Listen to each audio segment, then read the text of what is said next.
Okay, good afternoon and welcome to this particular session. Please, just to confirm, can you see my video? Can you hear me? Please type yes if you can hear me and you can see my video.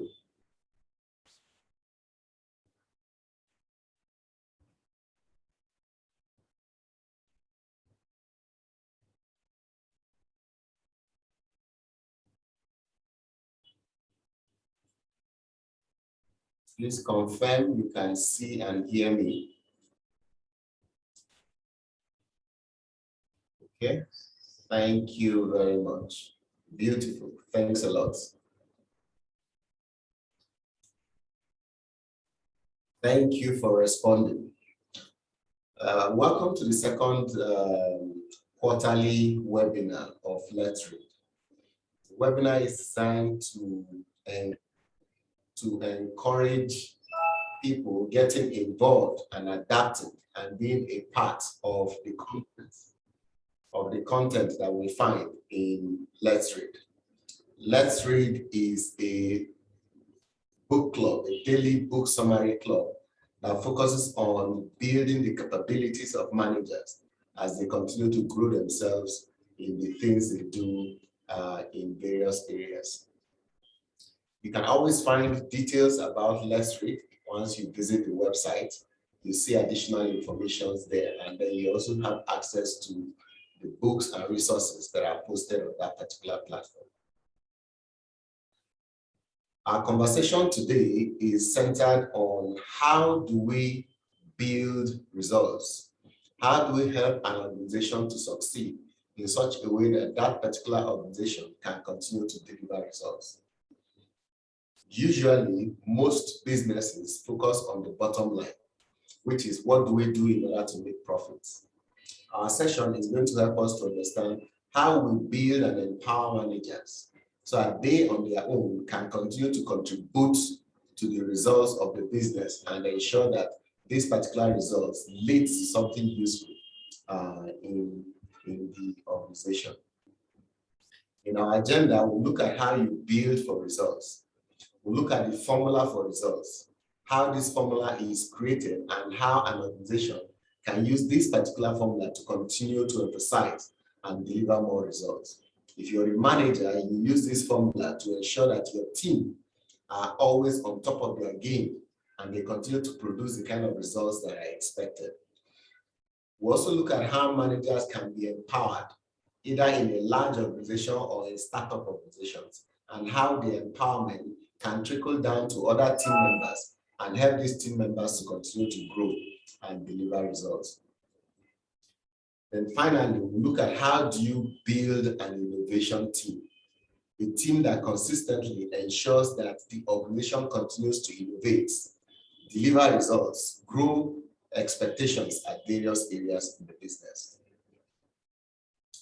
My name is Joel Omeke. I'm a trusted advisor, and I help organizations to build value, to continue to grow value, and I help them to grow. I also help HR professionals to transform their office and transform what they do in the impact they give to the organization. I'm a speaker, I'm a trainer, I'm a coach, and I'm an author. I am a serial entrepreneur, and I'm involved in various business developments. I have a deep experience spanning over 21 years in about 8 different sectors, including the fast-moving consumer goods, the energy, transports, IT, financial services, professional services, government agencies, and the real estate. I'm going to be sharing some of my perspective in this particular 2 hours that we're going to have together, and I will invite you to contribute as much as possible as we make progress. Feel free at any point in time to either chat or to raise your hand in order to share a comment or two in our conversation as we progress. I would like to start our conversation today with a quote from Jim Rohn. Jim Rohn is a public speaker, a network marketing professional, and he has helped to mentor, coach, and grow a lot of people in their line of business. He said that you must either modify your dreams or magnify your skills. Whatever you dream about, whatever an organization has vision you want to achieve, if they are struggling to achieve that, there are ways to deal with it. What they simply need to do is either change their particular dream, reduce their objective, reduce their goals, or improve the capacity and the skills that they have in order to achieve that particular dream. For yourself also, as a line manager, as a manager in your office, if you have clear objectives for your team members, and it is difficult for the team members to achieve those things, there are 2 things you can do. You can either adjust that objective and drop it down, lower your expectations for your team members, compromise the quality of the results you want to get, or where this quality and results matters a lot to you, in that case, build your team up, bring them up to speed so that they can have the kind of capacity you expect them to have in order to deliver the results that are expected of them. So this is something you should note well. Whatever your dream is, whatever your goal is, it is achievable if you can magnify your skills in order to achieve those particular objectives. But the question is, how can we magnify our skills? How can we grow our skills? How do we ensure that we are able to build the kind of skills that we expect to deliver the results that will help us to achieve phenomenal growth in what we're doing today and phenomenal growth in the future? There are a few things you can do in order to build results and also to achieve the expectations that you have in what you're doing. Let's start with asking a question. And this particular question asks you, what currently is your organization doing in order to build and expand the kind of results that they are getting? Question: if you do the same thing today, the same way you did it yesterday, what will you get? Please respond. What will you get? If you're doing the same thing today, just like you did it yesterday, what kind of results do you think you will get? What result will you get if you do the same thing yesterday as you're doing it today?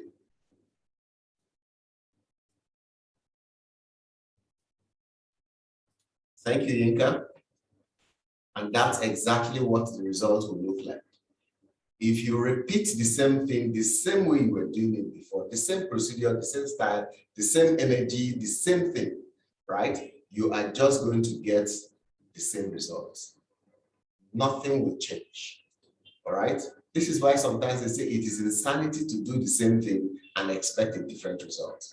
If you want a different result, then you must consciously do things differently in order to sustain and get the kind of results that you expect at that point in time. And that's the only way it's going to work for you to get the kind of results that you expect in your operations, in your business, in your career, and in the way you're working at those particular things at that point in time.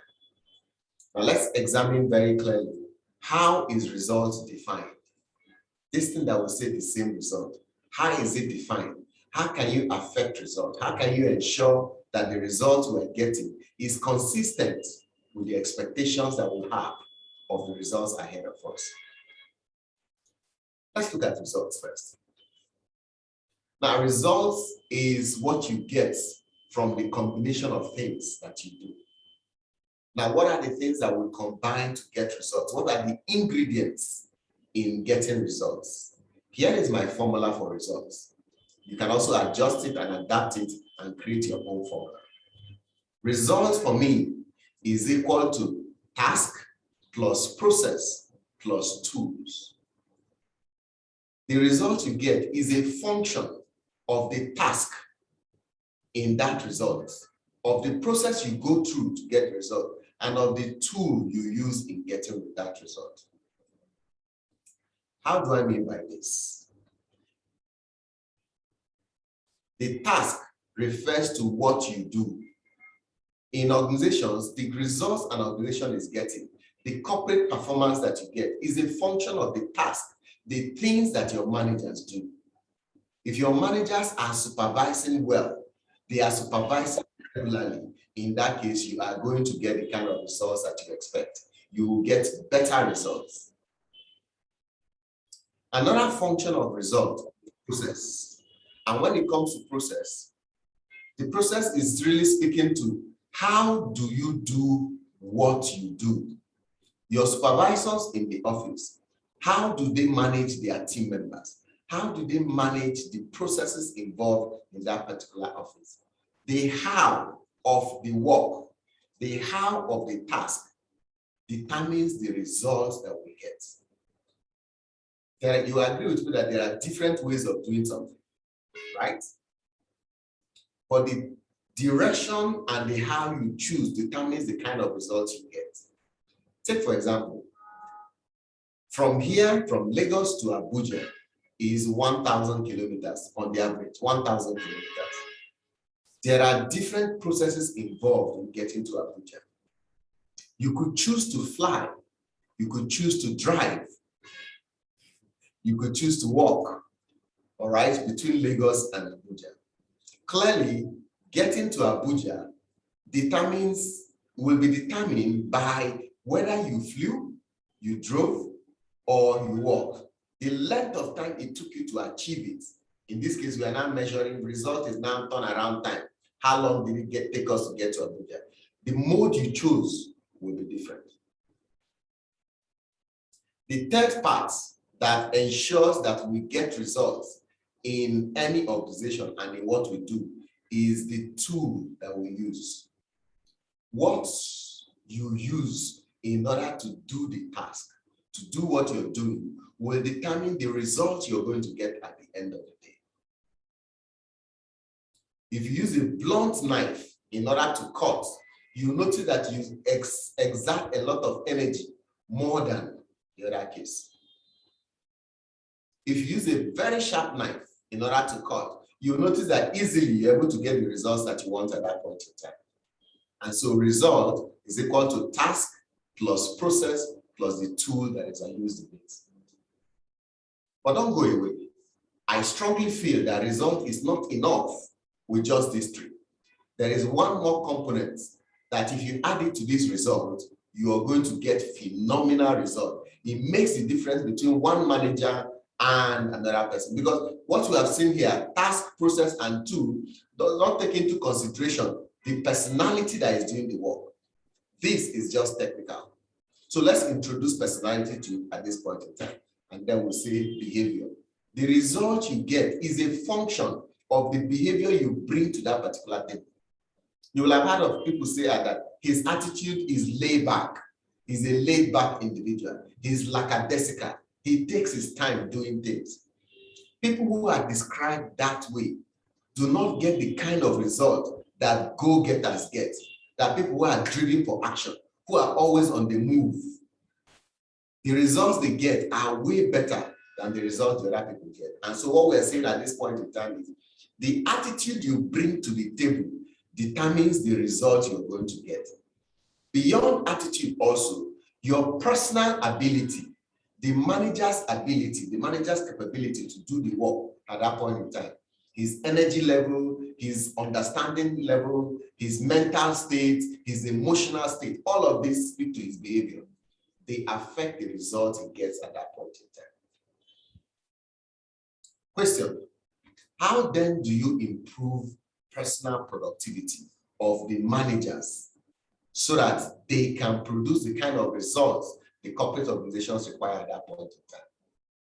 We shall look at those 4 items. We shall look at these 4 items that we mentioned there: the task, the process, the tool, and the behavior, and see how we can drive and improve productivity based on this particular area.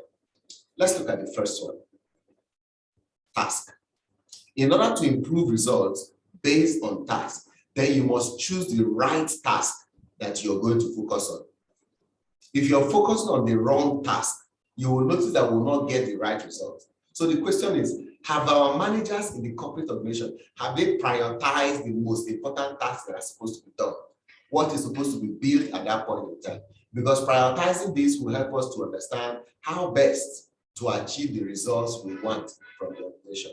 So if you have a set of tasks that must be done, which is priority A, which is B, which is C, which must be done today, which may be done later, and which should be deferred till tomorrow, and which should we not touch at all at that point in time. This will affect the kind of results we expect to get at that time. The next thing is the tool that you use. The tool that you use in order to get the result. If you notice that you're not getting the kind of results you want, then modify the tool or change the tool at that point in time. If walking from Lagos to Abuja is taking too much time, then modify the tool, the walking tool at that point in time. Move from walking to driving. If driving does not cut it, move from driving to flying. These are various ways for you to change the tool you use to do the work that you want to do at that point in time. And that can help you to achieve the results you want. If your internet access is slow and you're not able to get much work done, why are you struggling with that internet device and you're complaining regularly when it is in your power as a manager to change the internet tool at that point in time? Sometimes I meet some managers and they say, well, I'm not able to do so much. The internet is not working. But I go to another office, I see a manager having his own internet dongle. He has his own MiFi. Whenever the corporate office MiFi internet goes down, he switches to that one instantly. That is an example of a manager that recognizes the impact of results from using the right tool at the right time in order to get what he needs to do at that point. Or somebody says that my laptop is slow, my laptop is not working, and things like that. And so they fold their hands. How then will the organization produce the results that is expected? This is why such individuals are priced higher than the average individual that just sits back and does not take action on the tool that is using. Again, if your process is not working, adjust the process, improve the process. If the process after adjustment and improvement does not work, then change the process. There are several ways of skinning a cat. So change the process and find an alternative way to do it, and then you can get your results as much as possible. And then finally, change the behavior. If the expected behavior at that point in time is not in sync with our expectation, we're not getting the kind of result we wanted, then we need to work on that in order to get the kind of result that we expect at that point in time in the organization. So this is why we emphasize that once you look at this formula for results, it is easy to understand and see that result is predictable, that you can predict result at any point in time in the corporate organization. If I go back to what I have said to the formula, it simply shows that the result can be predicted at any point in time. You can actually predict results and get the kind of results you want in your organization. Okay? You can get the results that you want in your organization at any point in time. And this will help you to consistently produce the kind of results that leads to success in the corporate organization. Now, our next conversation, having looked at the fact that results can be affected, that you can affect the results in your organization, is to look at engagement. How do you ensure that you can engage managers? Okay? That you engage managers in order to get the results that you want. Because if you do not engage, you will not be able to get the results that you expect. Okay? You cannot say you are empowering if you have not engaged. And then that engagement is going to drive the kind of results that you want in the organization. So the formula that we've gone through helps us to appreciate that it is possible to get certain results from what we're doing at various points in time in the organization. Okay, so let's make progress. Yes. So engage to empower. How do you engage employees? How do you engage them to ensure that you deliver the kind of results that you want them to deliver? We're going to look at engaging employees at 3 levels. 3 levels in which you can engage employees and deliver the kind of results you expect to have within the organization at that point in time. Now, when it comes to empowerment, the degree of empowerment is determined by the level of engagement that you have for employees. In order to empower employees, you need to engage them on 3 levels. The first level is to encourage them. That's the foundational level.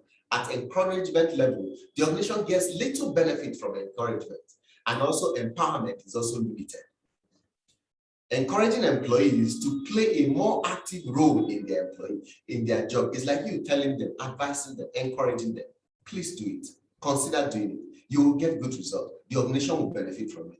So what you're doing is encouraging. At the second level, what you're doing is involving employees. You involve employees in taking responsibility for improving the way that things are done in the organization. By involving employees, you are able to ensure that there is superior results within the team, within the organization. And that superior results constantly ensures that we get what we want from the organization at that point in time. And because you involve employees, employees are more engaged, they are more excited, they feel more empowered because they were involved at that point in time. Now, encouraging and involving is not enough. You need to enable the person to do great work. You might have encouraged, you might have involved him, but he's not enabled. There are certain things that are missing. He's not able to act or work without those particular things that are missing. So you are going to enable the employee to make more decisions, bigger decisions, without having to refer back to any other person within the organization. And that will ensure success of the organization, success of the team, and the result we expect to have at that point in time. What are the ways you can drive employee engagement and empowerment to ensure that you get the results you want?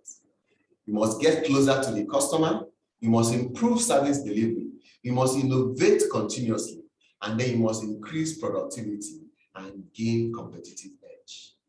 This way, your team members are going to produce results as much as possible. Now, by way of definition, when we say empowerment, what really do we mean? What does it mean to empower? When you bring your team members together for them to do a great job, and you expect them to produce sound results within the organization, what do you expect for them to deliver at that point in time? Your expectation is usually a function. It's usually a function of what you bring to the table. What you bring to the table affects them. What they are able to do, how they feel about the work that they're doing affects them and determines what kind of results they are going to get at that point in time. This is why it is very critical to ensure that employees are always empowered to deliver the results that is expected of them. Now, personal empowerment means what?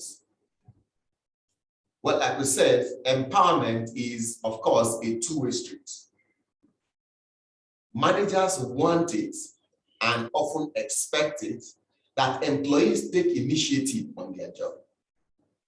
But they should also provide the mentorship. They must provide the resources that are required to enable employees to take ownership of their success. So executive management, who is demanding that employees or managers take initiative and drive results, the question you like to ask is, have we mentored those managers? Have we provided the resource that is required to enable them to do a great job for them to take ownership of their job? Personal empowerment is the key to accomplish the goals that are expected within that particular organization. What is expected? What are the signs to show that we have been empowered to deliver those goals?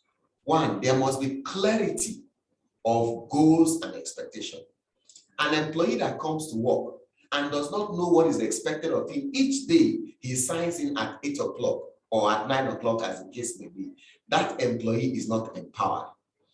An employee that goes home each day and is not aware of the expectations of the work tomorrow, the employee is not empowered.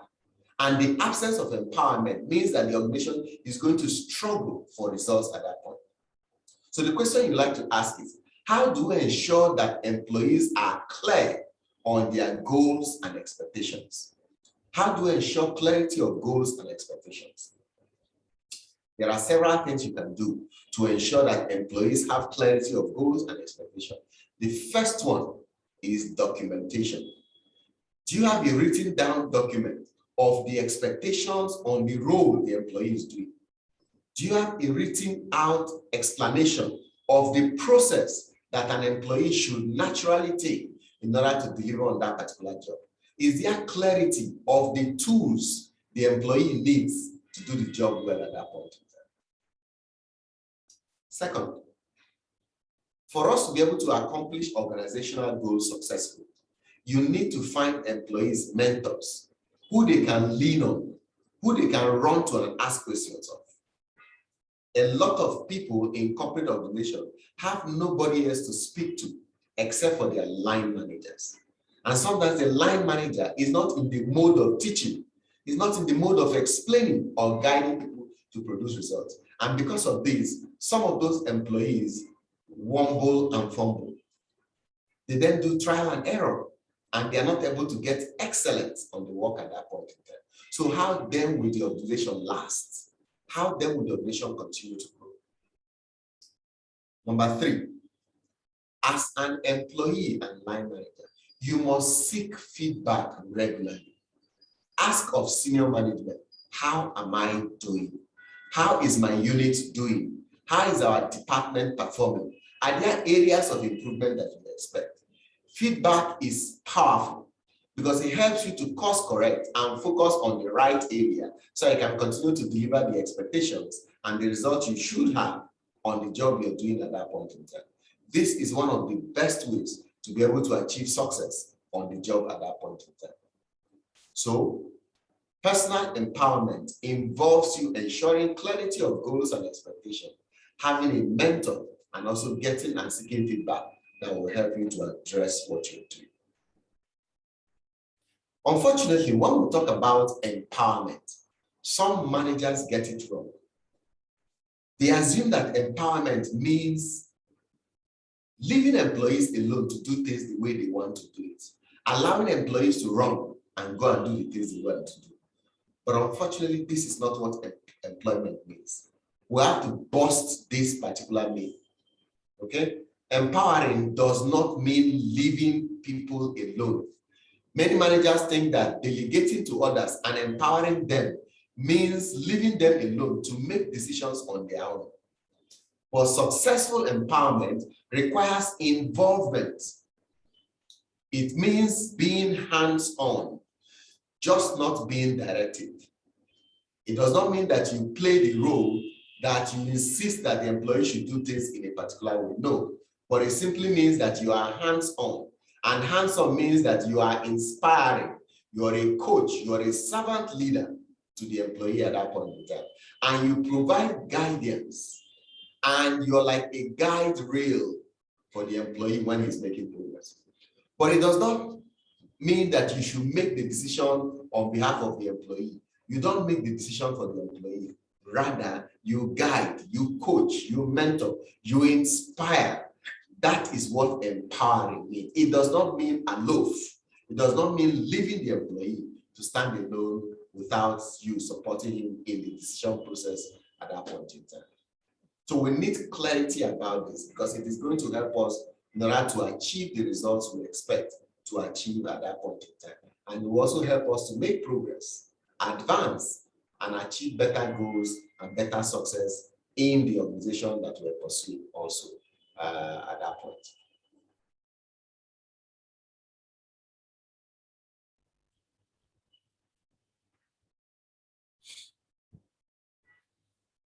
But when it comes to empowerment, some managers lack the capability to empower. They are not able to empower employees to be able to drive for results and achieve what they expect at that point in time. And so you begin to notice that results don't come out the way they are supposed to have come out. And because we don't get the results that we expect to get, there are difficulties in being able to achieve much at that point in time. But it's important, very, very important, that we help to ensure that results are generated in the organization, right? Most managers today lack the talent that they need to manage their team. And because they lack this talent, there's little they can do. Their team is not able to produce the results that we expect their team to have produced in the organization. And this leads to a slowdown in the achievement that we have expected them to achieve in the organization. There was a recent report from Gallup, and according to Gallup, they carried the research and they discovered that the companies fail to choose the candidate with the right talent for managing 82% of the time. Whenever they want to hire a supervisor or a manager, companies usually fail 82% of the time to be able to manage great people that will help them to achieve the kind of results that they expect in their organization. And this is so sad, very, very sad, because you notice that you are not able to do much that way because you have not made it the right thing. You're not able to strategically address the concerns that are raised by employees at that point in time. And so you notice that you are not able to, the managers you hire and bring into the organization are not strong. They are not solid to be able to achieve the results that is expected of them within the organization. And this is a serious concern. This is a serious issue within the organization. there is little you can do at that point in time, because then employees are not engaged. They are not excited. They are not able to produce the results that you expect them to produce, because they are not just connected to the bottom line that you expect them to connect at that point in time.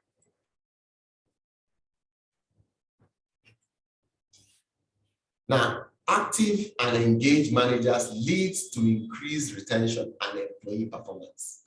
If your managers are active and they are engaged, we are going to get better results at that point in time in the organization, because they are active, they are involved, and they are able to produce the kind of results that you expect. But sometimes our managers are not.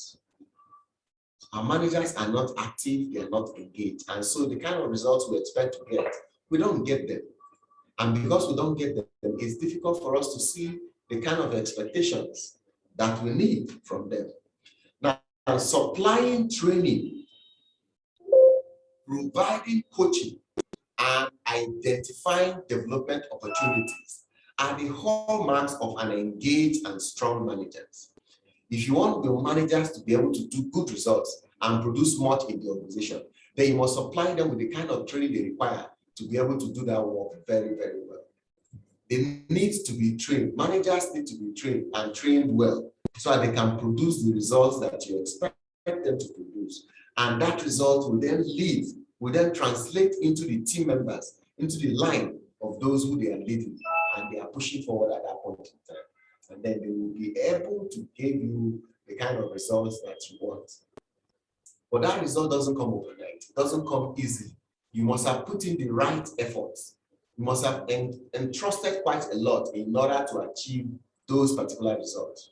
Okay? And this will help you to achieve better results in order to achieve much in the organization. Now, you need to give managers the tools they need in order to do the work they are doing. Managers need tools. And if you don't supply them with the tools that they need, they will not be able to do well.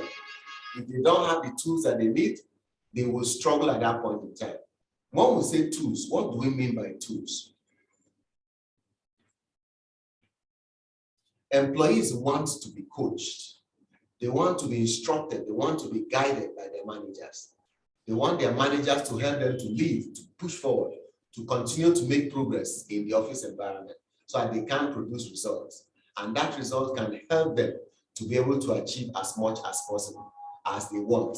And then they can gain clarity and achieve better results within the organization at that point in time. The question is, what have we been doing? What have we done individually in order to assist our managers, in order for them to grow, for them to produce the results that we expect them to produce? It means that we need to work with managers regularly, coach them, teach them, build them up, and give them the opportunity to succeed. It's only at that point in time that they will have superior results at that in the organization. Now, let me ask you as an example. Because managers are hired to do certain important things in the organization. So the question is, who is more important, the employee in the organization or the manager that is hired? Who is more important? Is it the employee or the manager? Who is more important? If you're asked, employee or manager, who is more important? What will be your response? Would you say it is the manager that is more important or the employee that is more important? Now, some people say that the manager is important. But you and me will agree that we didn't hire managers to do the work. Managers are not paid to work. Managers are paid to supervise the work that is going on. Where the manager is not there, work will still be done. But where the employees are not there, and it is only the manager that you have, you notice that there is little the manager can do at that point in time. So managers must have the capacity to identify the strengths of employees, close those particular gaps where they have gaps. And then when managers play an active role in the growth of their employees, then it is easier for them to do better and perform beautiful results on behalf of employees in the organization. Now, what will a great manager do? What will a great manager do? Usually, a great manager is known to produce the kind of results you expect in the organization. One, a great manager will nurture his team from whatever level they are to a level where they are high-performing individuals. That is very critical. Secondly, a great manager will increase the retention rate of valuable employees. Please note, we do not want to retain 100% of our staff. No organization should shoot at retaining 100% of our staff. Rather, we should retain valuable employees in the organization. And usually, valuable employees are usually the top 20% of the workforce. The top 20% of the workforce. And if you have a conversation around this area, you notice that there's something we refer to as top grading. All right? And top grading generally refers to a concept where you can have, let me do that. Well, if you have a pyramid like this, I hope you can see my pyramid.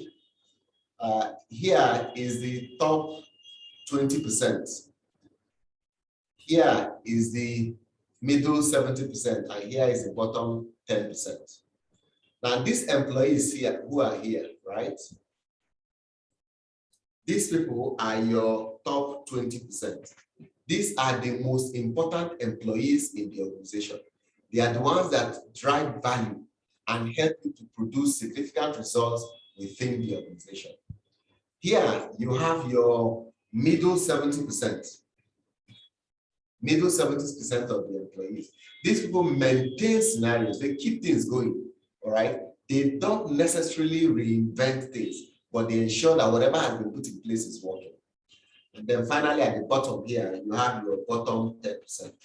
These people, this bottom 10% are always struggling for results. They are struggling for results. They are not able to produce the result you expect them to produce within the organization. So what is the objective for the organization? The organization must make it a point of duty to retain people in these 20%. You see these 20% here? You must not lose any one of them. They are the ones that are the most valuable employees in the organization, people in this particular 20% of the organization. Then people who are in this middle 70% are useful for you in maintaining the operations in the organization, but they are expendable. You can always replace them. Whenever you replace them, business carries on, business continues at that point in time. However, the people at the bottom here, this bottom 10%, you must not retain any one of them. Whenever you notice you have any employee in this particular level, you must be in a hurry to get them out of the organization. But before you decide to get anybody out of the organization, you must have done your best. First, see if you can convert this 10% to be amongst the 70% who are producing results. See if you can convert the 70% to be amongst the 20% who are producing results. This way, you ensure that the organization lasts. The organization is built to last and achieve superior results in what we expect at that point in time in the organization.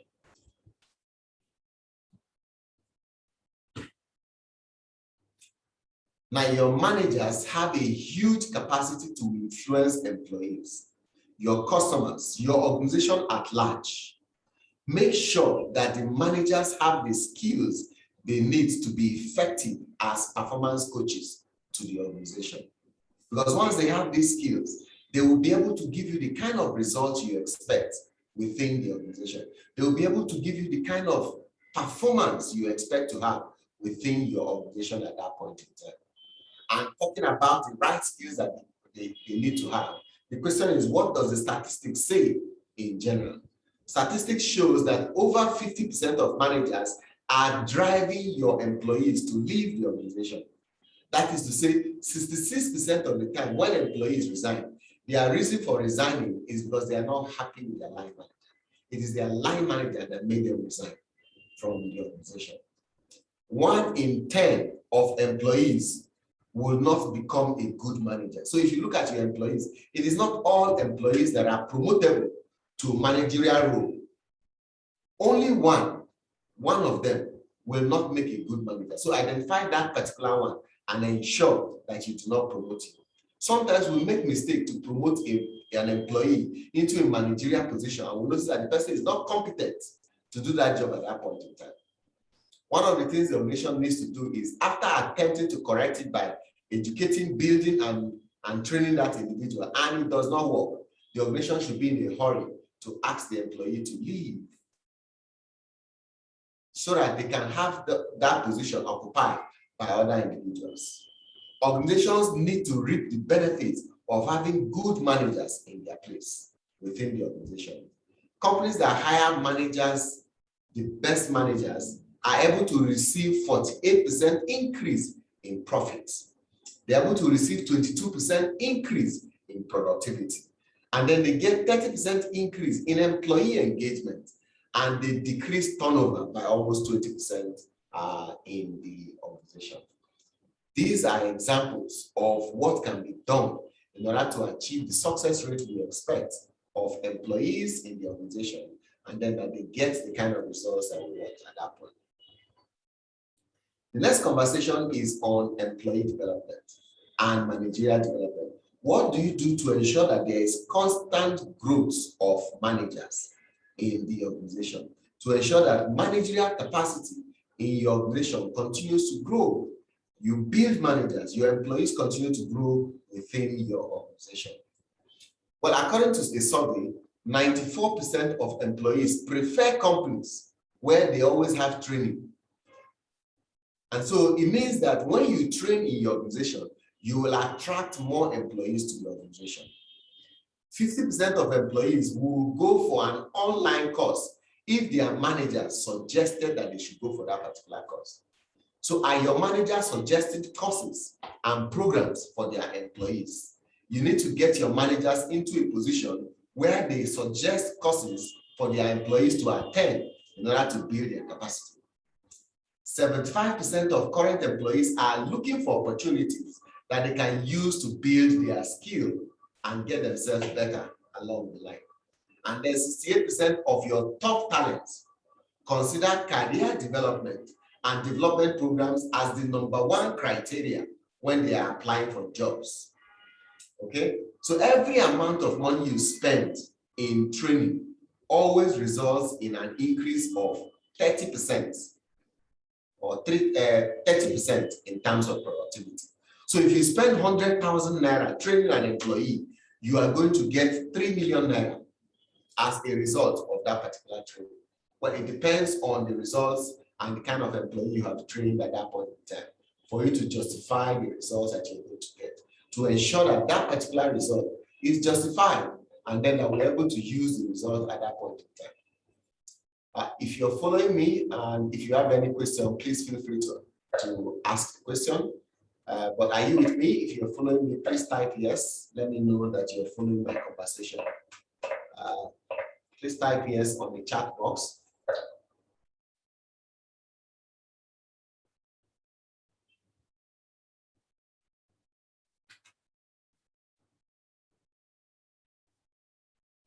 Thank you. Thank you. Thank you very much.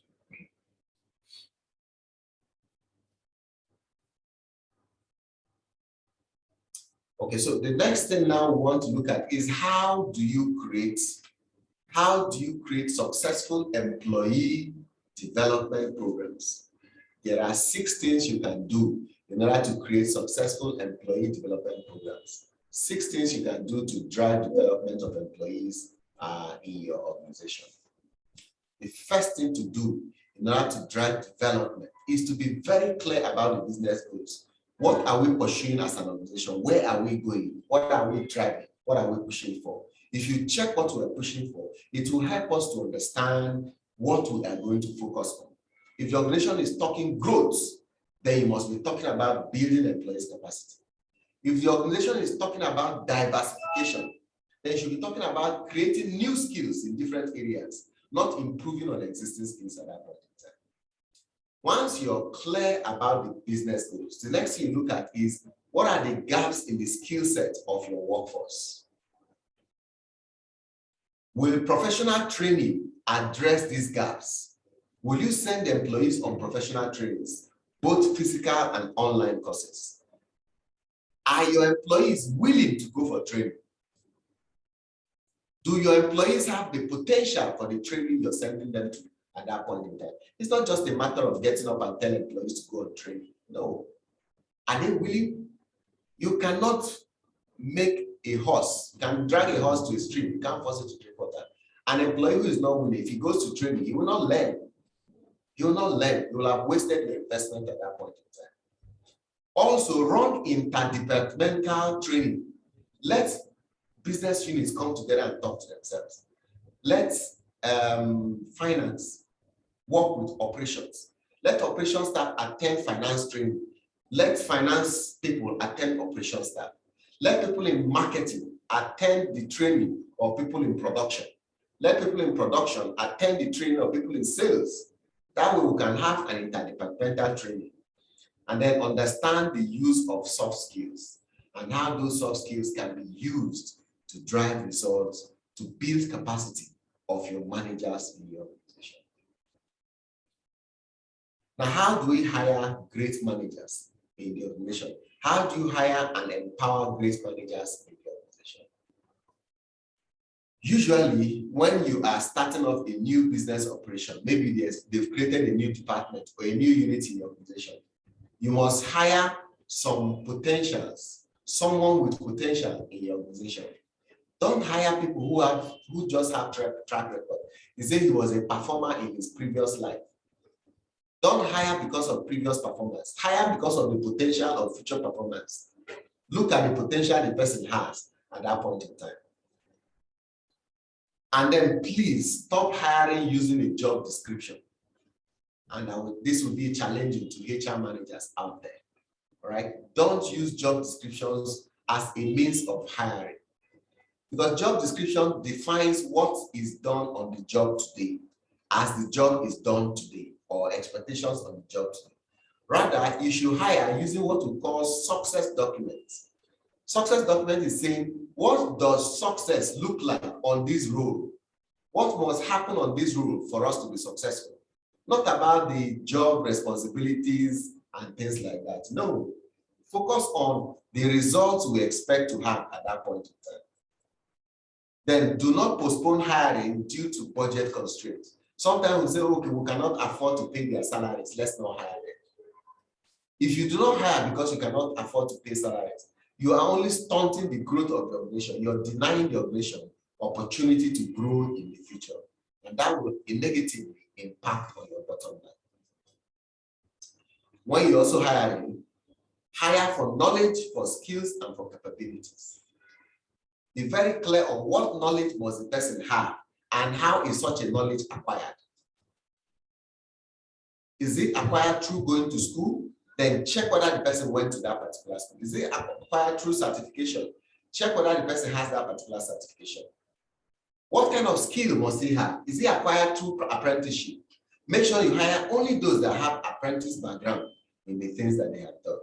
All right, and this will help you to ensure that they have the kind of results you expect.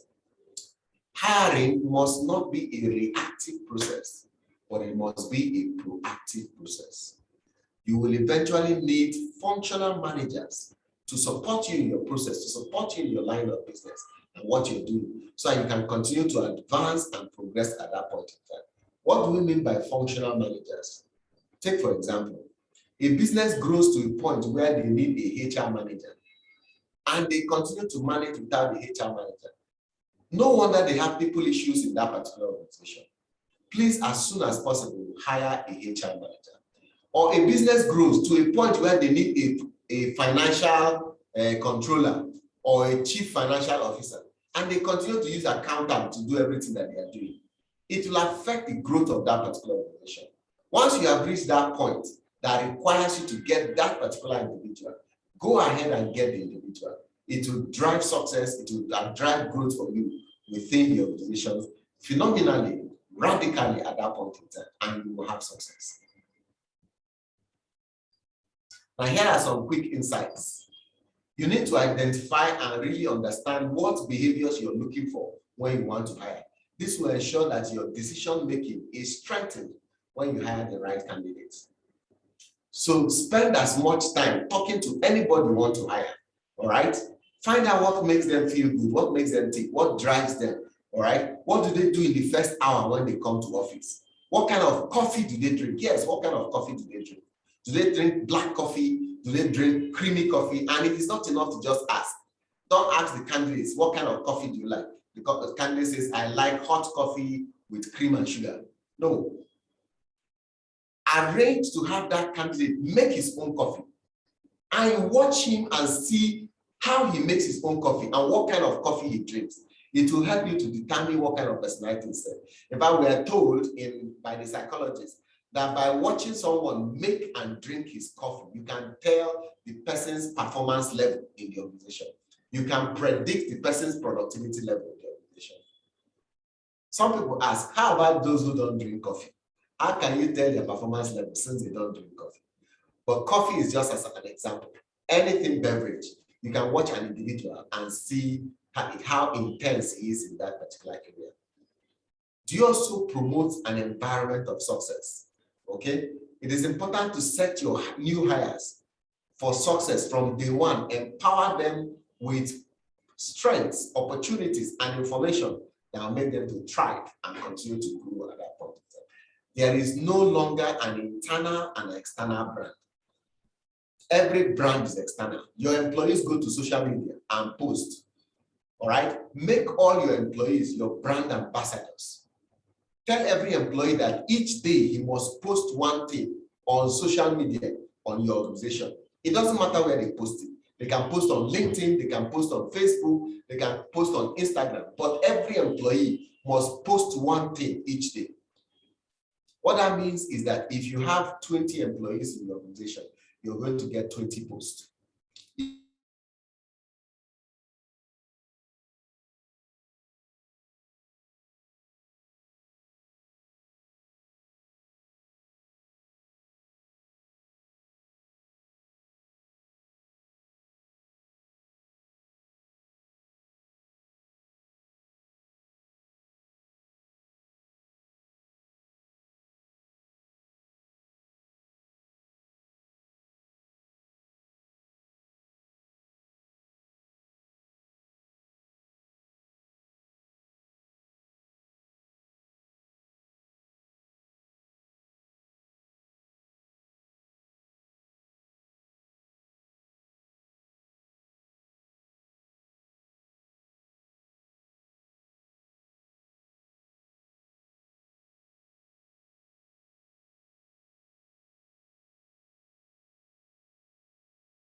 Okay.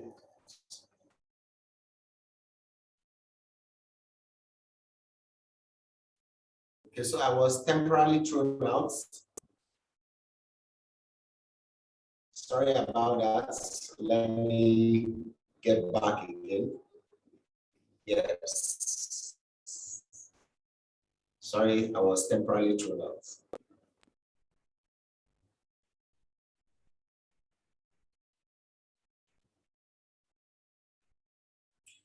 Okay, I'm going to take Yinka's question.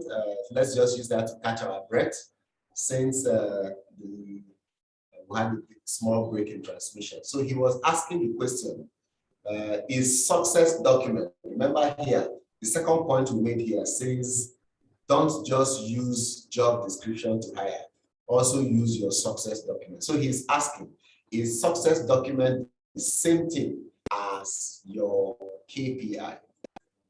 No. KPI is measuring success on the job today. On the job today, right? KPI always focuses on current realities, current results. Your success document is saying, so long as this job is in the organization, is the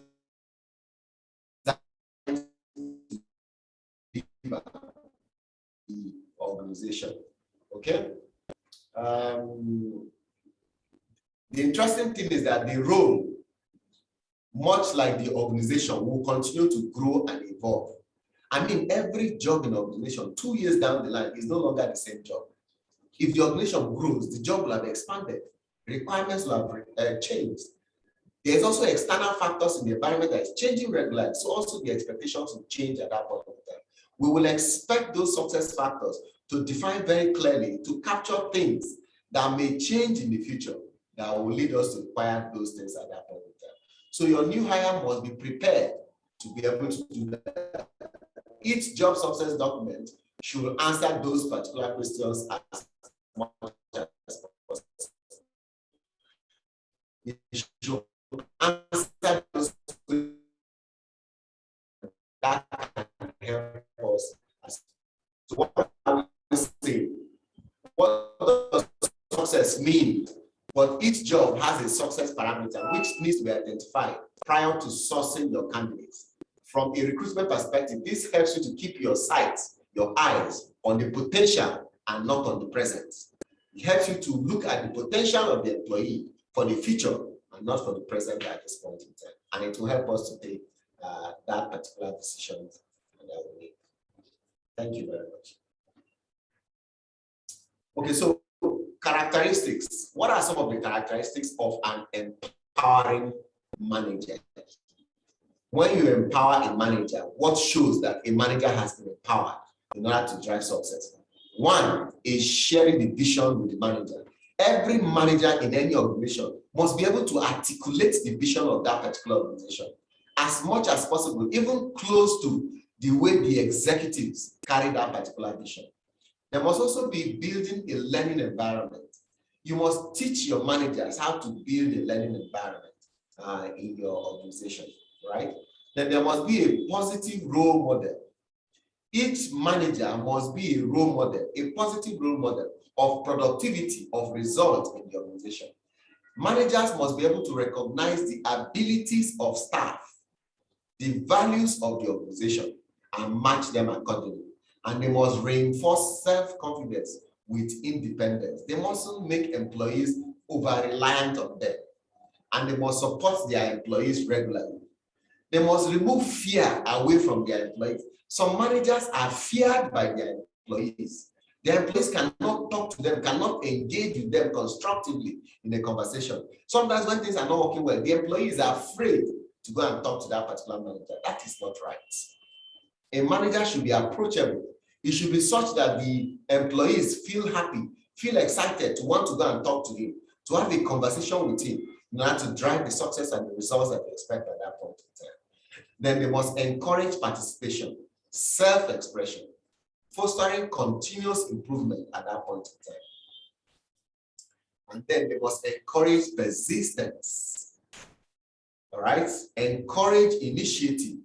Make sure that employees take responsibility, all right, and then they are accountable at that point in time. And then there must be shared leadership. Yes, you will know you are the boss, you are the manager, but it does not mean you must always lead. Once in a while, step aside and allow an employee that has potential, that is showing potential, to lead the team, to lead the work process at that point in time, and then we can succeed. I like the way John C. Maxwell put it. John C. Maxwell says that a leader is someone who is an expert in an area whenever there is need to do that particular thing. Now, you, the manager, you are not the expert in everything. There may be one employee who is an expert in an area at that point in time in the office. When we come to that particular point in time, leave it to that particular individual to do. Take, for example, an event is coming up and you want to organize an event on behalf of the organization. But you are not good in event planning. It is not your forte, it's not your background. Why don't you step aside and hand over event planning to another employee who is very good at event planning? Let that person call meetings, talk to us, advise us on what to do, and you sit down as a member of the team at that point. It does not take anything away from that particular manager. And this is how we build an organization that will last at that point in time. Now, when it comes to empowerment, there are 7 laws of empowerment. And laws that will help you to continue to drive for success and achieve results. 7 laws of empowerment.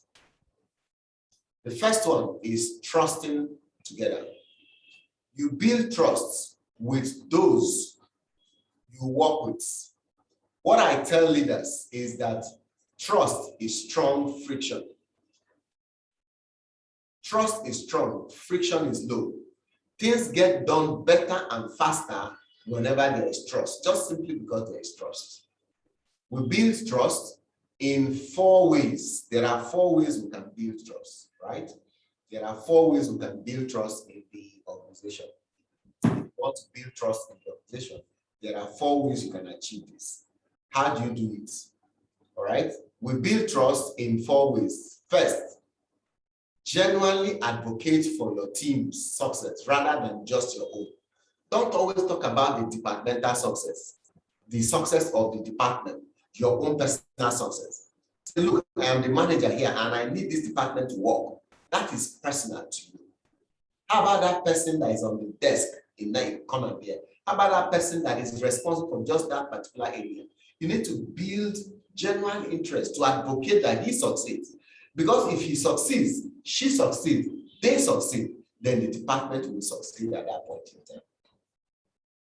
The second way in order to build trust within the team is to see it together.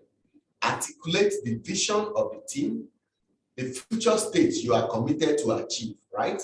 You must see it together. Set direction, right? Set direction. A clear shared vision is essential and the foundation for empowerment for us to be able to achieve the kind of results that we want, right? The next thing is own it together. Discuss and develop the strategy that you need. The core activities that will most powerfully lead to fulfilling that particular vision. Establish your priorities and ensure that the key success factors are there and every leader is on board on that particular agenda. So we can then create the kind of success that we need and achieve the results that we want. The next one is to design together. Design it together. If you design it together, we have an ownership mentality. We feel we own this, we're part of that particular process. And the design process was popularized by Stanford University that is based on 2 ideas. The first one is that action ignites energy. Action ignites energy. And that continuous improvement invariably leads to the best results. If you continue to improve by 1% every day. Think about it. If you look at yourself and you say that perhaps I'm overweight, I am too heavy, and you climb the scale and you notice that the scale is reading 100 kg, you are overweight, as the case may be. All you need to do, don't look at losing 30 kg. It may be too bold and audacious and give you trouble. All you need to do is lose 1 kg at a time. Lose 1 kg at a time. Give yourself a target that every week you will lose 1 kg. And it's easy to lose 1 kg in a week. All you need to do to lose 1 kg in a week is to lose 100 grams. Lose 100 grams every day. And there are 2 ways or 3 ways you can lose 100 grams. Cut down what you eat. Skip 1 meal. Exercise for 20 to 30 minutes each day. You will lose 100 grams each day. In 1 week, if you are consistent, you would have lost 1 kg. Same thing too in the organization. If we have 100 complaints from customers every week, set a goal not to have 0 complaints. That's too much a goal to set. Set a goal to reduce the complaints from 100 to 90. Work hard to drop it to 90. If this week it drops to 90, next week it will be 80. In 8 weeks' time, that is 2 months, your 100 complaints will drop down to just 20. And if you continue that way, by the time you get to the 3rd month, your 100 complaints will have almost disappeared at that point in time. But if you started from day 1 to remove 100 complaints, you may run into troubles that will make your team members lose energy and they'll not be able to continue to drive at that point in time. Okay? And this is very, very important. So do it together, work together, ensure there is accountability, then improve it together as a team. Transform, create grit within the team, get feedback from everybody, ensure that everybody gets feedback. Anybody that is not working very well receives the feedback of how he's going to improve to ensure that he delivers better results at that point in time on what he's working on, all right? And then you can continue to make progress. So what's working? Where are you stuck? What needs to be improved at that point in time? Roll your sleeves, get involved, and make those particular improvements. You will notice that success will follow immediately. Then finally, celebrate it together. When there are successes, celebrate the success at that point in time, okay? There is a research that was carried out some time ago, and it says that you should recognize effort, reward results. Recognize effort and reward results. This formula allows you to be both warm and strong managers who only recognize positive results and ignore honest results. That's the thing. Some managers only recognize positive results and they ignore honest efforts. The person has put in effort. Learn to say thank you. Thank you for trying. Thank you very much for trying. If you didn't try, you wouldn't have gotten anything. Now that you have tried, please, can you do more? Help us to achieve A, B, C. And that's a fantastic way to close the process at that point in time.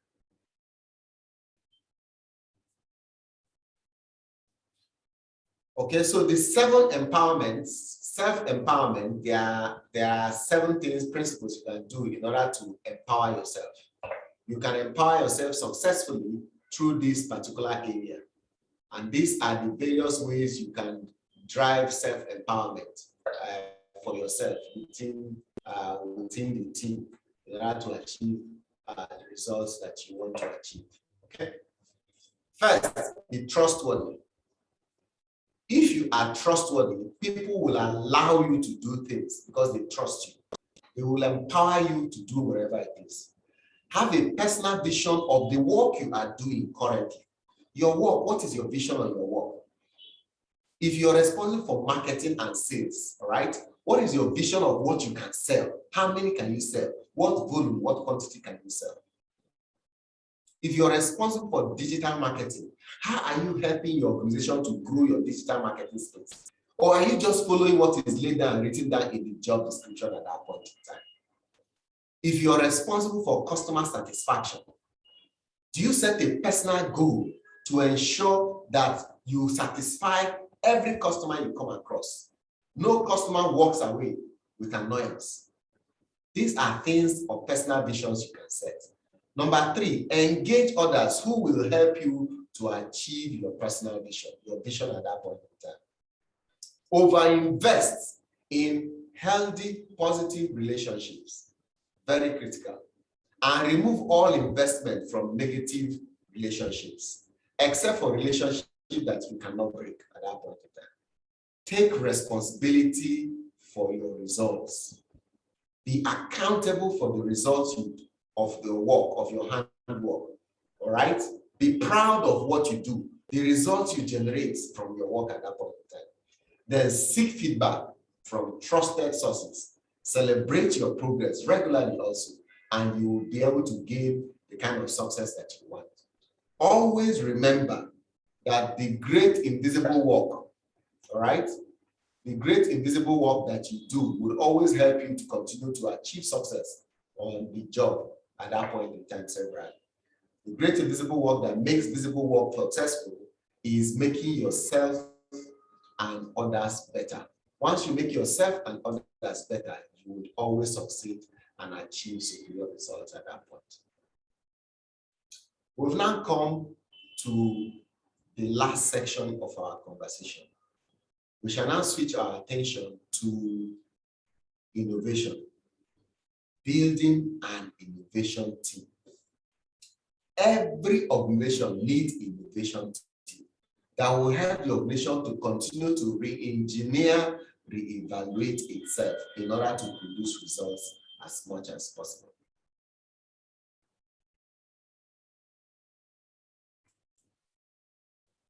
You must encourage innovation in your team. Encourage innovation in your team. Give employees a reason to care about what is going on, about improving things in the organization. Do what you can to remove the red tape, bureaucracies, and things that slow the organization down. Calm the naysayers in your organization. Naysayers are people who always believe that it will never work. We are just suffering ourselves. No need, it will not work. Calm them down. Help them realize that it is possible to work. Do what you can to minimize your own stress so you can be at your best in order to achieve results and help your employees. Some of our managers are very stressed today. A lot of managers are under a lot of pain. They are going through stress, but they must deliver results because it's expected of them. Empower your employees to make decisions and take action based on the decisions they have made. All right? Then rethink competition. Instead of focusing overtly on external competition, why don't you focus on internal competition yourself? Prove to yourself that you can be better than you are today. So if you focus on improving yourself every day, you notice that you may even overtake competition. Then make preventing burnout a high priority. Very key. Because sometimes one of the things that stifles innovation is that we are burnt out, we are tired, we are weak, no more energy. We are stretched at that point in time. Then provide relevant training.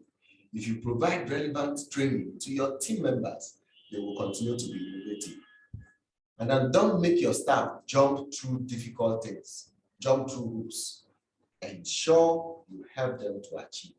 Lighten up, ease up, set the right example for your team members to follow. If you do this, your team members will feel excited and they will always be innovative in what they are doing. What makes an innovative team? So we say innovative team, exactly what makes an innovative team? Well, the role of your team is to conceive, champion, and carefully develop a new approach that has not been tried in your organization before. That's the role of your team. Competitors, customers, employees, and the market provide you with various ways in order to continue to do this. And you must take advantage of those as you continue to develop your team. And the success of your innovation team relies heavily on whether you have the right innovative team members involved. An effective innovation team must be made up of individuals from various departments. You cannot create an innovation team from people in marketing alone or from people in production alone. Innovation team members must come from all departments, each contributing their own quota. If the team's goal is to develop a new product, in that case, there should be representative from product design, manufacturing, sales, marketing, even finance on the table at that point in time. So we can design a beautiful product that meets the expectations of our customers in the external environment. You also need to develop what we call the innovative mindset. You need to develop what we call the innovative mindset. How do you develop an innovative mindset? First, you must maintain your curiosity. You must be very curious, always asking questions. Then learn to use a jotter and a notebook to jot ideas and thoughts down. If you don't have a notebook, please go and get a notebook today. Best, get a diary so you can jot ideas with dates and calendar along with it. Diaries are not old school, but the use of diaries is old school. People in the past used to use diaries to write all the bad things that has happened around them. The insults they received, the people that have offended them, they used to use diary to write this. Diary now in the bad name as a black book. But a diary is a planner that helps you to plan today and plan for the future to produce results. So learn to jot ideas down. Seek out new experiences of how to do things. Practice mindfulness. Take risk, calculated risk. Make mistakes. Share your ideas regularly and stay persistent, even if it is difficult. Then take solitude breaks. Learn how to get up from your desk. Walk around. Take a walk. In the evening, walk, think. Go to the airport, sit down. Watch the planes arrive and take off. Yes, it helps you to take solitary breaks. Watch a movie alone. Sit at the balcony of your house. Sit down and just look and stare into the world. And if you can and you have access to, go to a beach. Sit down at the beach. Go to any of the mega shopping malls. There are always seats in the middle of those shopping malls. Just go and sit down there and be lost in life. Get yourself a bottle of drink. Just think. Go to the gardens. There are gardens everywhere around us, right? There are private gardens, there are public gardens. Just go and sit down in that place. Take a solitary break. It will help the innovative juice to flow inside you for you to produce the results that you want. Then build on existing ideas that will help you to succeed and to thrive as much as possible. Then you will succeed. You will have the kind of phenomenal success that we are talking about.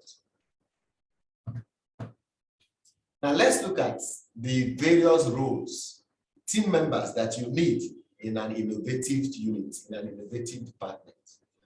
The first team member in an innovative department that you need is the person that we call the revolutionary. The revolutionary is the person who is always eager to change things, to shake things up, and to share his own opinion or ideas. He tends to have a lot of great ideas, and he's not shy to talk about his ideas or share his ideas. He is likely to contribute more than 80% of the discussions when we're talking about ideas in open scenarios. So he's very open and shares ideas easily. Then there is the conscript. The conscript, on the other hand, has a lot of great ideas, just like the revolutionary, but he does not willingly share them. Why doesn't he willingly share the ideas? Perhaps he does not know whether anybody is interested in his idea or somebody is looking for ideas. He does not know how to express his idea. He prefers to keep his idea, his head down, and execute and do his work than to share his ideas. There's also the connector. The connector does exactly what the connector says. He hears a conscript say something interesting and he puts him together with the revolutionary so that they can discuss and trash the idea and make the idea bankable at that point in time. The connector also listens to the artist and knows exactly where to find the troubleshooter that his idea needs in order to make the idea produce results. The artist. The artist doesn't always have his own ideas. He may not have a great idea, but give him an idea, he will polish the idea. He will make the idea look good. So any corporate organization, we need artists that will continue to polish our ideas and make our ideas stand out. The customer champion may live on the edge of the organization. Not only does he have constant contact with the customer, but he also understands their needs. He is familiar with their actions and behaviors, and he's as close as you can get to interviewing a real customer about any idea that they have at that point in time. So the customer champion always engages the customer to discuss with the customer about the ideas that the organization has. The troubleshooter, on the other hand, is someone that clears the roadblock of any idea, all right? He is ready to be judged or before the magic maker. He is the kind of person that he can pick up any idea. If there are issues with the idea, he will come up with a solution with that particular idea. He says government will not approve, he will find a way to get government to approve. He says customers will not buy, he will find a way. The packaging is not right, he will fix the packaging. So the troubleshooter finds out what the problem is with an idea and solves that particular problem. Then the judge is really good at determining whether that particular idea is going to be profitable in the marketplace. He's the one that runs the numbers and tells us that this idea, good idea, let's go with it. Then the magic maker is the person who now produces the final product from the idea. He's the person that sees the picture of the idea and paints it, translates it into a beautiful picture, and then brings it to the market for sale. Then the evangelist is someone who knows how to educate others to get buy-in on that particular idea. He sells the idea to other people. If there is senior management that is not buying an idea, you send the evangelist will engage with management and the idea will be considered sold. Those are the ideas in question. Which one are you? Which of the ideas, which of the team member roles that we have discussed, which of them represents you in our conversation? All right. So, by way of summary, our conversation so far, we have covered in our agenda, we've looked at how to build for results, how to ensure that you configure your organization for results. And we'll say using the formula for results, make sure that you work on the right task with the right tool, with an optimized process and the right behavior. And then your results will always get. Empower managers so that they can deliver the kind of results we want in the organization. Managers who trust employees, who build employees, who train them, develop them, coach them, inspire them, who empower them to also produce results. And then build an innovation team, a team that is made up of the 9 various characteristics that we mentioned, where you have a revolutionary, you have a conscript, you have a connector, you have a judge, and you have your customer champion, you have your artist, you have your troubleshooter, and you have your evangelist in that particular team, and the magic maker to ensure that you produce the kind of results that you want at that point in time. If you have this in place, you will have a successful team at that point in time. And so at LetsRead, LetsRead provides you a powerful learning platform that you can use to continue to grow your expectation and deliver powerful results. Our clients include large organizations and small organizations and even startups. All right, each of these are able to access the books that we summarize and give people on a daily basis that they can read in less than 15 minutes, and then they are successful at that point in time. Thank you very much for listening. If you have any questions, I will take your questions. Thank you very much.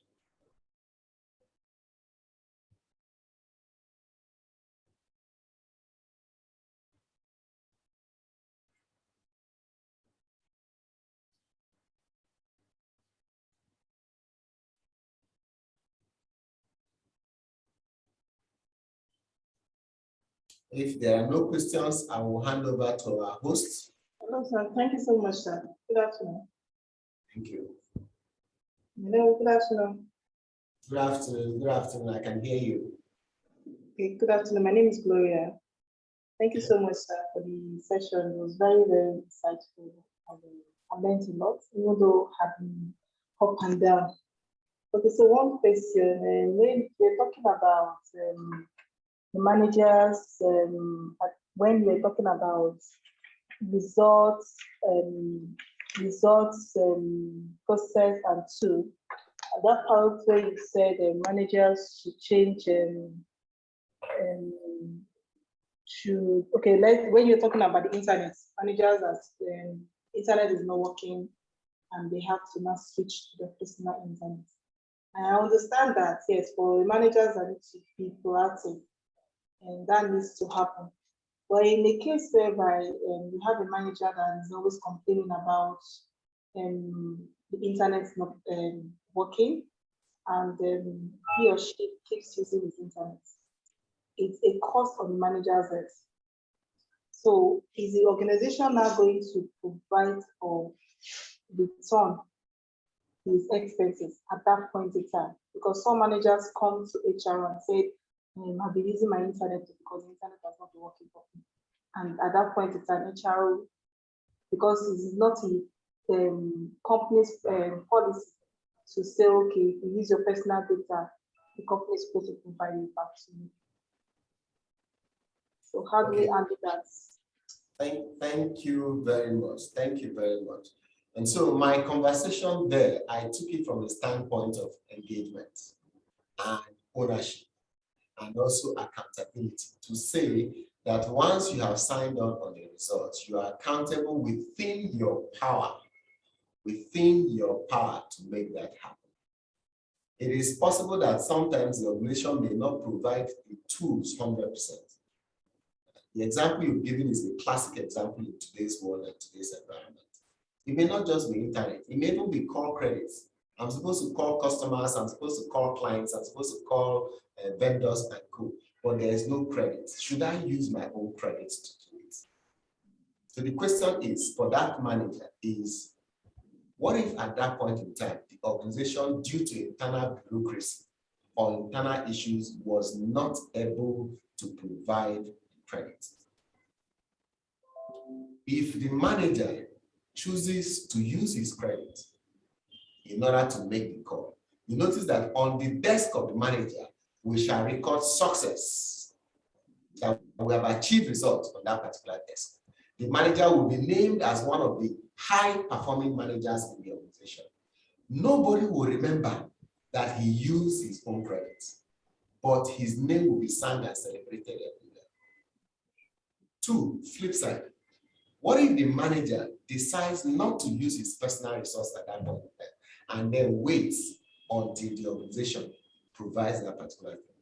It happens in organizations, especially environments where either they don't have the resource or management has not taken a decision, or there's a bureaucracy involved in taking the decision to provide those particular resources. Or managers, the organization have decided to withdraw that particular resource because it was abused in the past. So a manager who now says that, okay, since they don't provide it, me, I will not do anything, I'll just sit down. One would then measure performance for that particular manager and his desk. We will notice that the manager will come short. He will be performing less than expected at that point in time. And that's a dent on that particular manager. One will begin to talk in the organization when they are doing the performance review, making recommendations for promotion, for redeployment, for benefits at that point in time. Nobody will remember that it was because he did not have credits, he did not have a working laptop, he did not have data. That is why he was not able to perform. This is why one will say ownership mentality.